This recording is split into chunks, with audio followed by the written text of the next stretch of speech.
நம்ம சேனல்ல பயோகிராஃபிலாம் பார்க்குறோம். அந்த வகையில இன்னைக்கு யாரோடைய பயோகிராஃபின்ட்டு எல்லாரும் தான் போச்சு கெஸ் பண்ணியிருப்பீங்க. ஆமாங்க, நடிகை பிரியா பவானி சங்கரை பத்தி தான் எல்லாரும் இந்த வீடியோல பார்க்க போறோம். இவங்கள பத்தி பார்க்கறதுக்கு முன்னாடி இது வரைக்கும் யாரெல்லாம் நம்ம சினி சமூகம் சேனலை சப்ஸ்கிரைப் பண்ணலையோ அவங்க எல்லாரும் மறக்காம சப்ஸ்கிரைப் பண்ணிட்டு பக்கத்துல இருக்க பெல் ஐக்கனையும் மறக்காம ப்ரெஸ் பண்ணிடுங்க.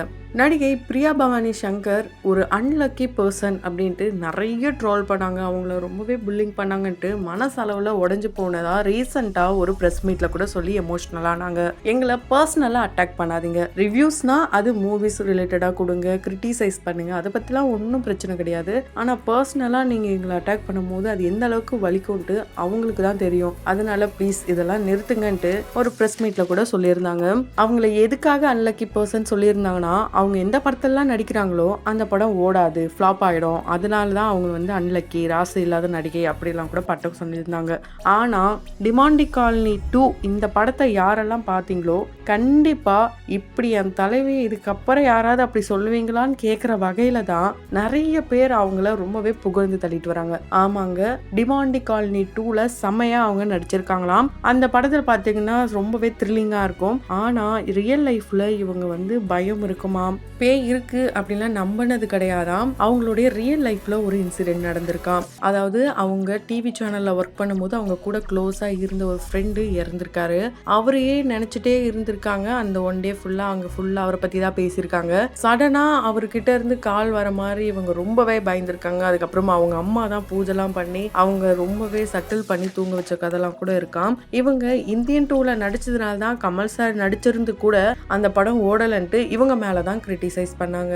ஸோ இது ரொம்ப ரொம்ப தப்பு தான். அதுக்கு ரீசனும் என்ன சொல்றாங்கன்னா, இவங்க ஒரு வருஷத்துக்கு கண்டினியூஸா ஒரு 2-3 படங்கள் பண்றது தான். அதாவது விஜய் சேதுபதி அவர்கள் எப்படி கண்டினியூஸா ஆரம்ப காலகட்டத்தில் ஒரு வருஷத்துக்கு 4-5 படம் பண்ணாரோ அதனாலேயே அவருடைய படங்கள்லாம் ஓடல அப்படின்லாம் கேலி கிண்டலாம் பண்ணாங்க. இப்போ வருஷத்துக்கு ஒரு படம் பண்ணாலும் தரமான படமா அவர் கொடுக்கறதுனால என்னுடைய தலைவன் திரும்ப கம்பேக் கொடுத்துட்டாண்டா அப்படின்ட்டு தென்மேற்கு பருவக்காற்று படத்துக்கு அப்புறமா அவருக்கு வந்த படங்கள் மேக்சிமம் டவுனாக தான் ஆச்சு. அதுக்கப்புறம் நானும் ரவுடிதான் படம்லாம் நடிக்கும் போது அவர் ரொம்பவே டாப் லெவலில் வந்தார். இப்போ டாப் லெவலில் இருக்கிற ஹீரோக்கு அவர் வில்லனாக நடிக்கிறது ரொம்ப ரொம்ப பெருமையாக இருக்கு. ஏன்னா ஒரு ஹீரோவாக இருக்கிறவங்க கண்டினியூஸாக ஹீரோவாக மட்டும்தான் நடிப்பாங்க. ஆனால் இவர் எல்லா ரோலுமே நடிக்கிறாரு. வில்லனா மட்டும் இல்லாமல் வயசான தோற்றத்தில் கூட நடிக்கிறாரு. ஸோ அதே மாதிரி தான் இப்போ டிமாண்டி காலனி 2க்கு அப்புறமா பிரியா பவானி சங்கருடைய மார்க்கெட் வேற லெவலில் எகிரி இருக்கு.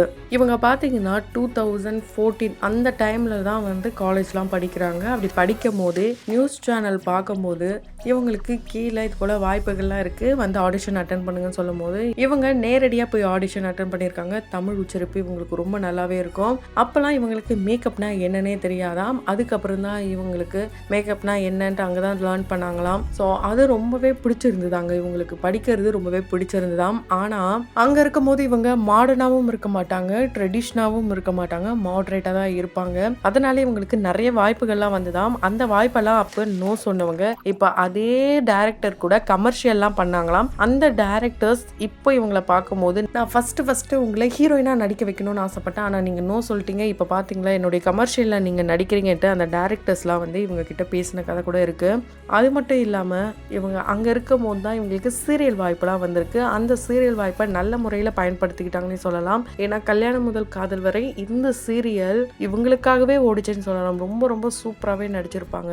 ஸோ அதே பார்ட் 2 மாதிரி தான் இப்போ ரீசெண்டாக விக்ரம் வேதா அப்படின்ட்டு இந்த சீரியல் வந்தது. இந்த சீரியலும் இப்போ முடிவடைஞ்சிடுச்சு. இப்படி தான் இவங்களுடைய கெரியரை ஸ்டார்ட் பண்ணாங்க. இப்படி நடிச்சுக்கிட்டே இருக்கும் போது அவங்களுக்கு ஒரு பாயிண்ட்ல நமக்கு இதெல்லாம் வேண்டாம் அப்படின்னு முடிவு எடுத்துட்டாங்களாம். ஏன்னா அவங்களுடைய ஃபேமிலி பார்த்தீங்கன்னா ரொம்பவே ஒரு மிடில் கிளாஸான ஃபேமிலி தானா. ஒரு ஜாப் போகணும், அது மட்டும்தான், மணி ஏர்ன் பண்ணணும், அந்த மாதிரி ஒரு மைண்ட் செட் தான் இவங்களுக்கு இருந்திருக்கு.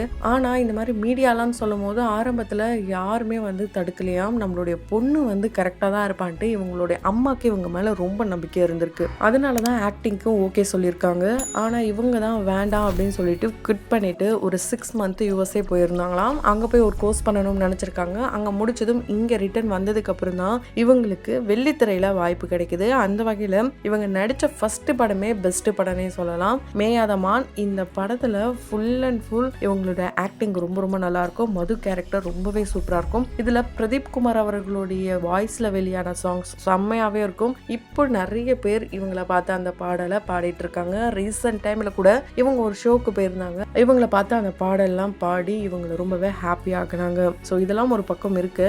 ஒரு சில கான்ட்ரவர்சியில கூட இவங்க சிக்கினாங்க. இவங்க நடிக்கிற ஹீரோஸ் கூடலாம் வச்சு தவறான விஷயங்கள்லாம் கிசுகிசுக்கப்படும் போது கூட இவங்க 17-18 வயசுல இருந்து யாரை லவ் பண்ணாங்களோ அதுதான் இவங்களுடைய first love and last love வாங்க. ஏன்னா ராஜ்வேல் அவர் தான் இவங்களுடைய காதல் கணவனா ஆக போறாரு. அடுத்த வருஷம் இவங்களுக்கு கல்யாணம் ஆக போகுது. கிட்டத்தட்ட பல வருஷ காதல். இதை நாங்க யாருக்காகவும் ப்ரூவ் பண்ணணும். 2 பேரும் ட்ரஸ்ட்ல இருக்கோம். இது போலலாம் எதுவுமே கிடையாது. எங்களுக்கு மேரேஜ் பண்ணணும், அதாவது ஒரு சோம்பேறித்தனம் தான் காரணம். அதுக்கான ப்ரிப்பரேஷன்லாம் பண்ணணும், அதெல்லாம் பண்ண முடியாதுன்ற காரணத்தினால மட்டும்தான் நாங்க இந்த மேரேஜ் அந்த ஒரு விஷயத்துக்குள்ளே போகல. நெக்ஸ்ட் இயர் கண்டிப்பா மேரேஜ் பண்ணுவோம். இப்பல இருந்தே பிளானிங் போகுது. அது மட்டும் இல்லாமல் நாங்கள் லவ் பண்ண அந்த சமயத்தில் ஆரம்ப காலகட்டத்தில் பீச் ஓரத்தில் ஒரு வீடு வாங்கணும், கார் வாங்கணும், இது பற்றிலாம் அவர் ரொம்ப அதிகமாக பேசுவார். அதெல்லாம் வாங்கணும்னா கண்டிப்பாக சம்பாதிக்கணும்ல. அதுக்காக தான் நாங்கள் சம்பாதிக்கிறோம். என்னுடைய வேலை மாறி இருக்கலாம், நான் லவ் பண்ணுற ஆள் மாறாது, இந்த காதல் என்றைக்குமே மாறாது. ஸோ யாராவது இதை பற்றிலாம் பர்சனலாக தவறாக பேசாதீங்க, அது ரொம்பவே வலிக்குது. நான் ஒருத்தரை விரும்புகிறேன், இப்போ அவரை தான் நான் மேரேஜே பண்ண போகிறேன்னும் போது கண்டிப்பாக யாரும் தவறாக பேசாதீங்கன்ட்டு ரொம்பவே எமோஷனலாக பேசியிருந்தாங்க. அது மட்டும் இல்லாமல் ஒரு பாயிண்ட்ல இவங்க டவுன் ஆனாங்களாம் ஆரம்ப காலகட்டத்தில், அதாவது மீடியாக்குள்ள வந்த சமயத்தில். கிட்டத்தட்ட இவங்க மீடியாக்குள்ள வந்து 7 வருட காலங்கள் ஆயிடுச்சு.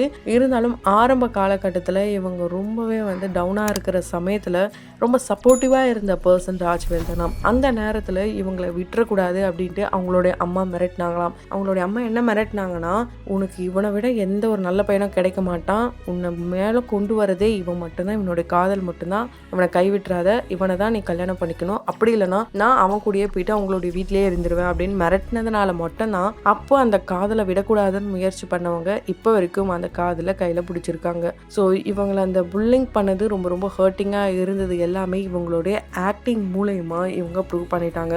ஸோ எந்த ஒரு கைட்லைன்ஸும் இல்லாமல் வந்து திருச்சிற்றம்பலம், கடைக்குட்டி சிங்கம் இது போல வெற்றி படங்கள்ல இவங்க நடிச்சிட்டாங்க. ஸோ இவங்களுக்கு ஃபேவரட்டான ஹீரோ யாருன்னு கேட்டிங்கன்னா மாடி தான். பார்வதி தான் இவங்களுக்கு ரொம்ப பிடிக்குமா. விராட் கோலி கிரிக்கெட்ல ரொம்ப ரொம்ப பிடிக்குமாங்க. பிரியாணி சாப்பிட அதை விட ரொம்ப பிடிக்குமா. ஆல் டைம் ஃபேவரட் மூவி எதுன்னு கேட்டா அது முகவரி மூவி தானா. வடிவேல் சாரோடைய காமெடினா இவங்களுக்கு ரொம்பவே பிடிக்குமா.